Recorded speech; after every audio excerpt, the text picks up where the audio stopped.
Insect Inversions alternative gameplay number 2. So I'll remind you that we do have the inversion guide cards. This is a very handy tool to have out for each student. You can make it harder by not making that card available for them during this alternative gameplay. So for this one, you can, again, use level 1 cards or level 2 cards, and you decide as a teacher how many, you would not use the specialty cards for this. You would decide as a teacher how many cards you wanted to be visible for this challenge. So I would say we could do this. So we've got 2 bass clef,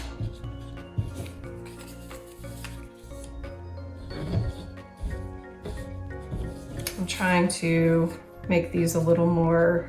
So if we had 3, this would be a good option to start with. If I had these 3, if you have a 4th one, it does change a little bit. So here we have 2 bass clef and 2 treble clef, and they are in different positions and they're different chords too. So it doesn't really matter. Like, you can have 4 randomly cards. What you to be careful about, unless your student has perfect pitch, you don't want to have something really close in pitch to this, say this, that is the same inversion.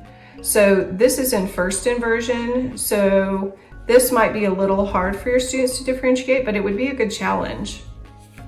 All right, so you can have anywhere from 2 cards to 4 cards, I would say, would be the best way to play this alternative game version. So you are going to play one of the chords that is visible.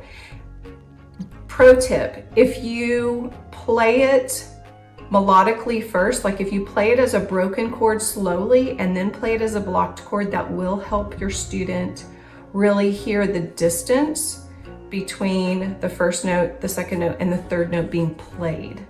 If you wanted to make it harder, you could just play the blocked chord and they would try to hear that. Now, I encourage my students to sing the pitches. You know, this pitch, these chords are going to be too low for a student to sing, but they can sing a couple of octaves. And so teaching them how to find those pitches and be able to hear and sometimes even feel within their voice where that gap is, where that fourth is, to determine, is it in reposition or is it in first or second inversion? So you could do 1 student at a time. So you would play one of the chords, and if they get it correct, then they would get to keep that card. If they do not get it correct, you can move to the next student who has the advantage because one has already been eliminated if you have more than 2 cards. If you only have 2 cards, well, then you would just put 2 new cards out. So the next student, we get a turn, say it was this card, and they guessed it correctly, they would get to keep that card.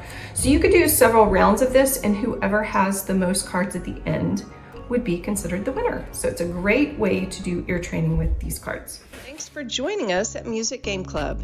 You can find printable and digital music theory games and other teacher resources at musicgameclub.com. You can also find us on Facebook, Instagram, TikTok, and YouTube. Tag us on social media so we can celebrate with you your student success in playing music theory games.